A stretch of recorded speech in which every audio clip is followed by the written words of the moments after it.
In our headlines on this Tuesday afternoon, May 7th, here in South Korea. President Yoon Suk-yeol revives a post that he had previously discarded by tapping former prosecutor and attorney Kim Joo-hyun as Senior Secretary for Civil Affairs.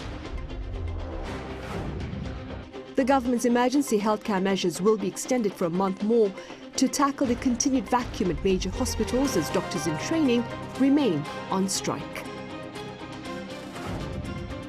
And prospects of a halt in violence in Gaza have been rendered uncertain as Israel claims the latest ceasefire proposal, which has been accepted by Hamas, fails to address its demands. The presidential office has reinstated the post of Senior Secretary for Civil Affairs to allow for enhanced communication with the public. And speaking of communication, President Yoon Suk-yeol is also poised to host a press conference later this week to mark the second anniversary of his inauguration. Our senior correspondent Oh Soo-young reports. President Yoon Suk-yeol has named a Senior Secretary for Civil Affairs, reviving a post he previously scrapped, in a move to strengthen his communication with the public as he begins his third year in office this week. On Tuesday, Yoon himself announced he had re-established an office for civil affairs with former prosecutor and attorney Kim Joo-hyun as the head. This comes after the defeat of his ruling People Power Party at the April 10th general election. Yoon said he had failed to reflect the wishes of the people and vowed to reform the way he communicates and runs the country. During his presidential campaign, Yoon had pledged to streamline his administration to exclude the Secretary for Civil Affairs, citing previous misdeeds that occurred under the rule, including abuse of power over government bodies and the investigation of citizens. However, the president said on Tuesday he realized that the position had remained throughout successive governments in order to heed public opinion and better inform the management of state affairs. Kim pledged to do his best to ensure public opinion is reflected in the administration's policies and that issues experienced by citizens are resolved. In another move signaling change, President Yoon will hold a press conference on Thursday morning, according to spokesperson Kim Soo-young. A senior official said no questions are off the table. The press conference will aim to address a variety of topics within its roughly 1 hour timeframe, with the spokesperson moderating. Yoon's presser comes 21 months after his last media conference, which was for his 100th day in office. Since then, his media engagements have been limited, with the president even halting his impromptu question and answers or doorstepping sessions after a series of unsavory incidents with broadcaster NBC. However, experts say less communication may have adversely affected his public messaging. I think that's really the key, I think, for him is not necessarily to reverse course on all his policies, because I think a lot of people do, I think, regard many of his policies as being very good for the country. It's just that I think partly is the way he presents it and the way his team has presented it, I think, up to this point in his administration. As Yoon takes steps to make his approach to policy more inclusive and open to discussion, Yoon will deliver a video message to Korean citizens from his own office at 10 a.m. before his Thursday presser. He plans to explain how the administration has executed policies over the past 2 years and lay out what he plans to pursue for the next 3 years of his term. Oh Soo-young, Arirang News. The government is extending its emergency healthcare measures for 1 more month to better address the vacuum at major hospitals amid the prolonged walkout by doctors in training. Our Choi Soo-hyung has the latest. The government will extend its financial support for the emergency medical system for 1 more month. On Tuesday, the Health Minister Cho Kyu-hong said the government will increase the financial support from May 11th amid the prolonged medical dispute following the mass exodus by trainee doctors.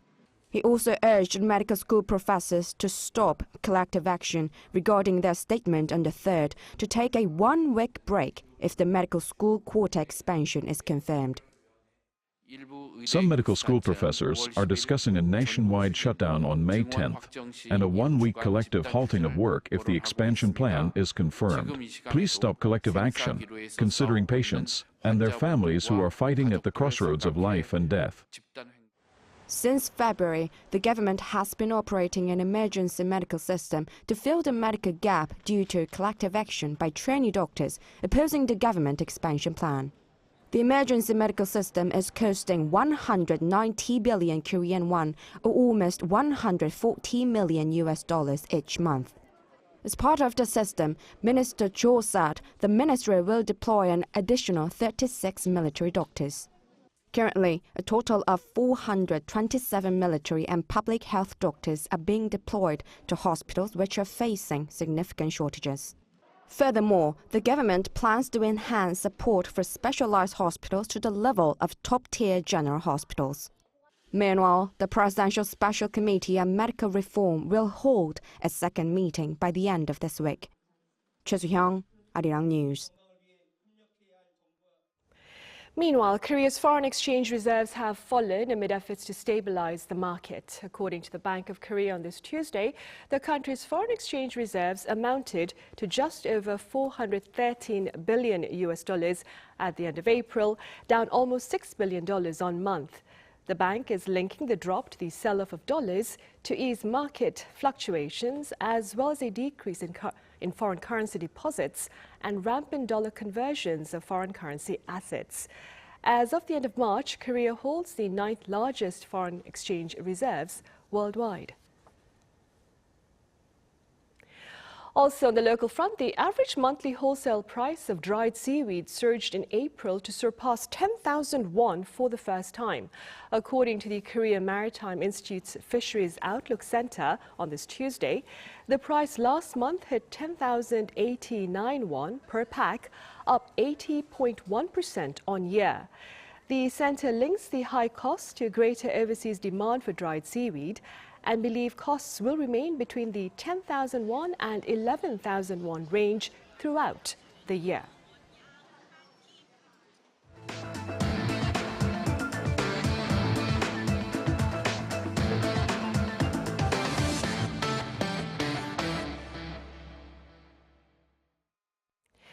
A ceasefire deal crafted by mediators for peace in Gaza was embraced by the Palestinian militant group Hamas, but rejected by Israel.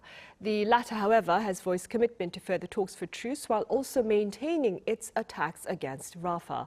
Our Lee Soo-jin reports. Hopes of a ceasefire deal for Gaza have been cast in doubt as Israel carried out targeted attacks in Rafah. According to senior Israel Defense Force spokesman Daniel Hagari, the IDF hit some 50 facilities in the Rafah area, while Palestinian and Egyptian officials said Israeli tanks moved to the outskirts of Rafah on Monday night. This comes after the leadership of Hamas accepted the terms of a ceasefire deal proposed by mediators from Qatar and Egypt. However, Israel said it would not accept the deal. According to a statement released by the Israeli Prime Minister's office on Monday local time, the terms of the ceasefire were still far from meeting Israel's core demands, and its war cabinet voted unanimously to continue its military operations in Rafah. Israel, however, said that it will send its negotiators to talk to mediators to try to reach a ceasefire agreement on terms that are acceptable to Israel. On the same day, Hamas announced it accepted a three-phase deal for a ceasefire, saying that the ball was now in Israel's court. And the acceptance of the deal came just hours after Israel ordered an evacuation of some 100,000 Palestinians from Rafah, as it said that it would continue with its military operation in the area. The first part of the three-phase deal includes the release of 33 hostages taken from Israel in exchange for a 6-week-long pause in fighting, where Israel will allow Palestinians to freely move from the south of Gaza to the north. This would be followed by another 42-day truce, which would include the withdrawal of most of Israel's troops from Gaza and Hamas releasing several Israeli soldiers in exchange for Palestinian prisoners. The third and last phase would entail a full hostage swap, as well as clear guarantees for an end to the war from countries, including the United States. The U.S., which is one of the mediator countries in the talks alongside Qatar and Egypt, said that it is reviewing the response. So I can confirm that Hamas has issued a response. We are reviewing that response now and discussing it with our partners in the region. We continue to believe that a hostage deal is in the best interests of the Israeli people. It's in the best interest of the Palestinian people. It would bring. And in response to the Israeli government closing Al Jazeera's operations in the country, the U.S. voiced concern, saying it supports press freedom across the world. Lee Soo-jin, Arirang News. Over in Russia, a swearing-in ceremony to mark Vladimir Putin's new 6-year term in office takes place on this Tuesday, a day after his call for a military drill involving tactical nuclear weapons. Our Lee Sing-jae has details. Just a day before the inauguration for his 5th term in office, Russian President Vladimir Putin on Monday sent a warning to the West by ordering tactical nuclear weapons drills.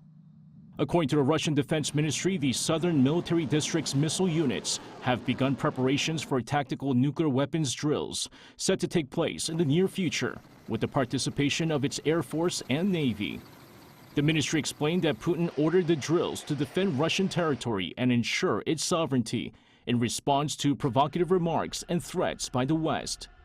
This comes as French President Emmanuel Macron raised the idea of sending European troops to fight Russia in Ukraine, while British Foreign Secretary David Cameron said that Ukraine has the right to use weapons provided by the UK to strike targets inside Russia. Moscow has also accused the US and its European allies of pushing the world to the brink of a nuclear war by supporting Ukraine with tens of billions of dollars worth of weapons, some of which it says are being used against Russian territory. The Southern Military District is headquartered in southern Russia near the Ukrainian border. It operates in Donetsk, Luhansk, Zaporizhia, and Kherson regions, which Russia claims were newly incorporated during its special military operation. Meanwhile, Putin is set to be sworn in for the 5th time on Tuesday at an inauguration ceremony held in Moscow. Putin will be in power until at least 2030 and will be able to run for another 6-year term after the 2030 presidential election. The Russian leader has been in power since 1999, when he took over as acting president following the resignation of former President Boris Yeltsin. He also served as prime minister from 2008 to 2012. Putin won Russia's presidential election in March, receiving over 87% of the votes. Lee Sing-jae, Arirang News. Chinese leader Xi Jinping has kicked off his Europe tour with a visit to France. Our Ian Jin covers his diplomatic agenda. Chinese leader Xi Jinping is on his first visit to Europe in 5 years, which started with a 2-day visit in Paris, where he met with his French and EU counterparts. The visit comes amid heightened economic and trade tensions, including the EU's investigation into China's electric vehicle exports and Beijing's anti-dumping probe on French cognac. Von der Leyen said after Monday's talks that the EU and China have a complex relationship and that Europe is willing to make tough decisions to protect its economy and national security. She also said a China that plays fair would benefit the global economy. The world cannot absorb China's surplus production. Therefore, I have encouraged the Chinese government to address these structural overcapacities. At the same time, we will closely coordinate with G7 countries and emerging economies that are also increasingly affected by China's market distortions. According to French diplomatic sources, Xi Jinping appeared receptive, but it was unclear whether that would lead to action. The Chinese leader reiterated that its relationship with Europe is a foreign policy priority. But according to Chinese media, he also told his counterparts that the problem of China's overcapacity does not exist. Also during the meetings in Paris, Macron urged the Chinese leader to use his influence on Russia to end the war with Ukraine. To further urge Xi, von der Leyen said that the EU is counting on Beijing to influence Moscow in a statement following the talks on Monday.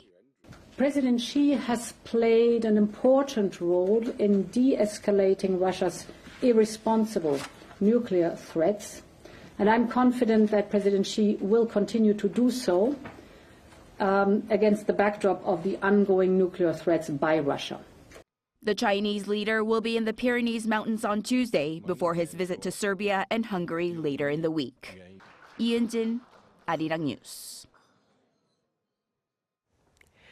Organizers of the Paris Olympics are offering visitors to the Summer Games this year the chance to indulge in both athletics and art under a fresh initiative dubbed the Cultural Olympiad. Korea, for its part, is seeking to make most of the opportunity. My colleague Song Yu-jin files this report from the French capital city. Paris, after a century-long wait, will once again host the Olympics. Many say that the Paris Games will be a celebration of culture, reflecting the city's rich tapestry of art and deep appreciation of its heritage. Drawing attention in the build-up to the Games is the Cultural Olympiad, a cultural program that'll offer around 60,000 events until the Paralympics conclude. Among them is this dance showdown at the Théâtre du Châtelet in the heart of Paris. It's a clash of titans. Korea's 1 Million and France's Pokemon crew are battling it out on the dance floor. This is Urban Pulse Uprising, the opening event of the 2024 Korea season, officially recognized under the Cultural Olympiad label by the Paris 2024 Organizing Committee. With the Paris Summer Olympics starting in July, from today, around 30 national art companies and cultural organizations from Korea will help promote traditional and modern Korean culture for the next 6 months. We hope Korean art and culture will flourish here in Paris, known as the City of Art. Hosted by the Culture Ministry since 2022, the Korea season is dedicated to promoting Korean culture worldwide by organizing a wide range of programs in a selected country throughout the year. For this year, the first spotlight shines on breakdancing, as it's set to debut as an official Olympic sport in Paris 2024.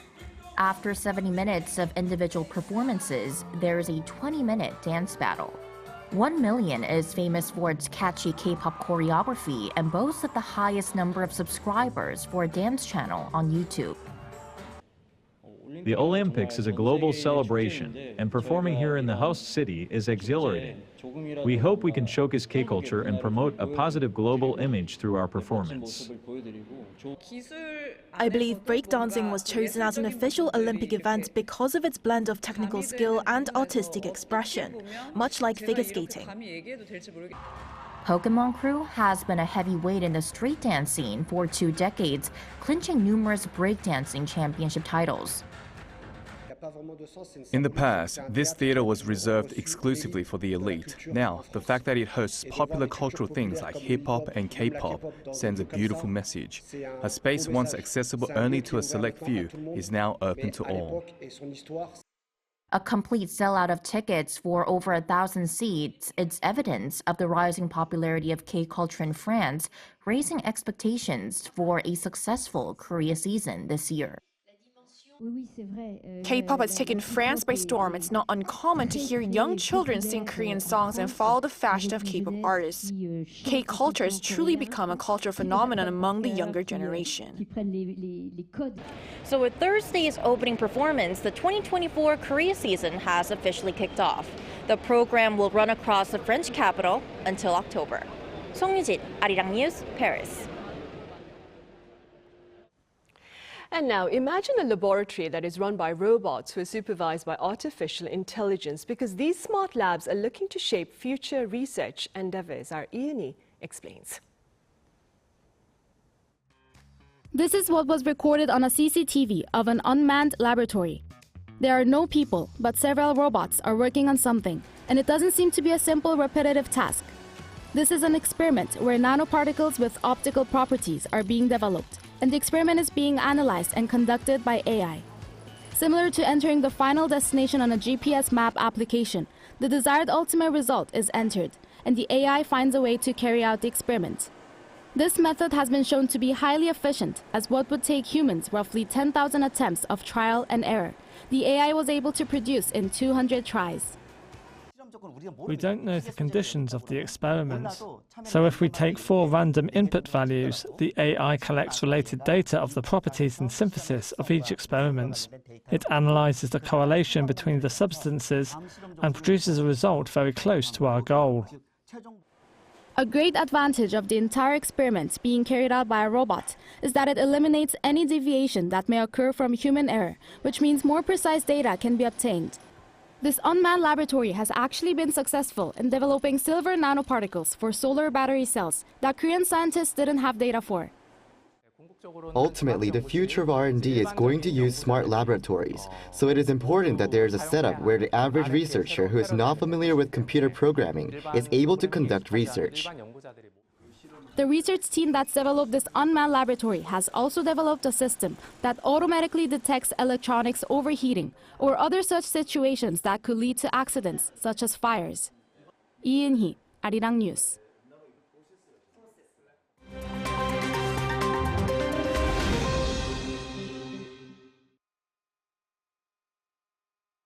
Let's take a look at the latest news in the world now.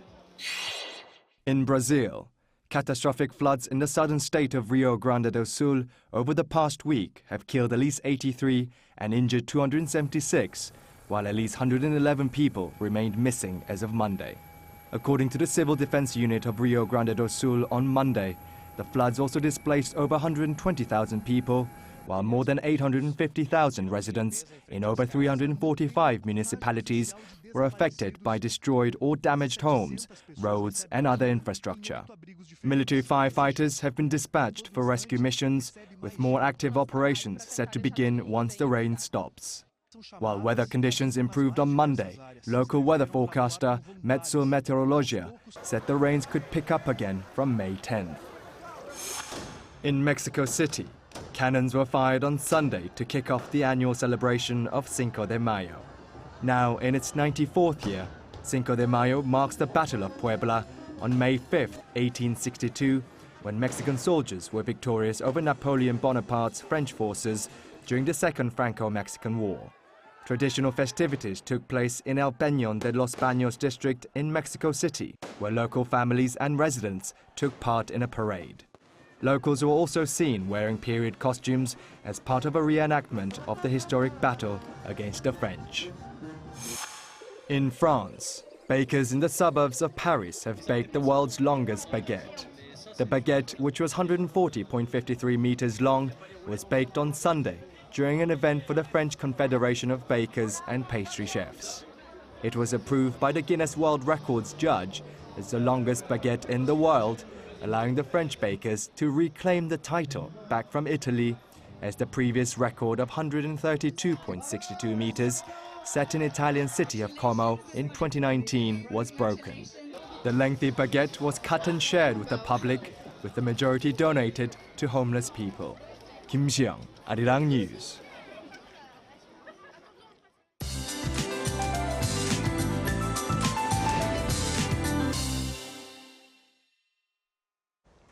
Good afternoon. Summer-like conditions on Saturday turned into wet and cloudy Children's Day, and since then, on and off rain continues in most places. Southern regions will see 5 to 30 millimeters of more rain, but the capital area will see fewer showers. Rain will go away from the capital and west of Gangwon-do this afternoon, but southern regions should brace for more rain through early tomorrow. Temperatures in the capital will be a couple of degrees higher this afternoon, but southern regions will notice highs going down 4 to 7 degrees lower than yesterday.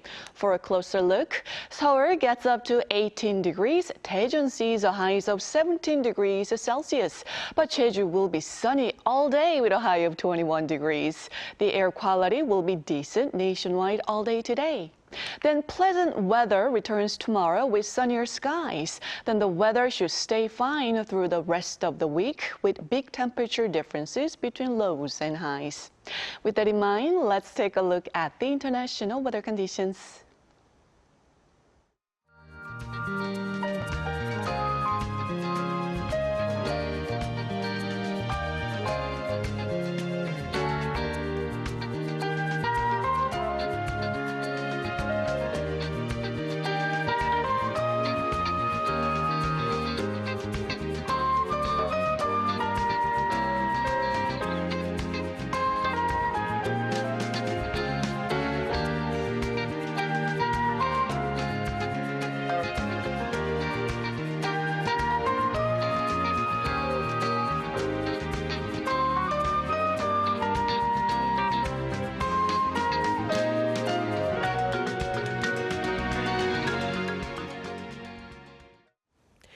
Well, those are the headlines at this hour here in South Korea. Coming up next is our daily panel session, so do stay with us.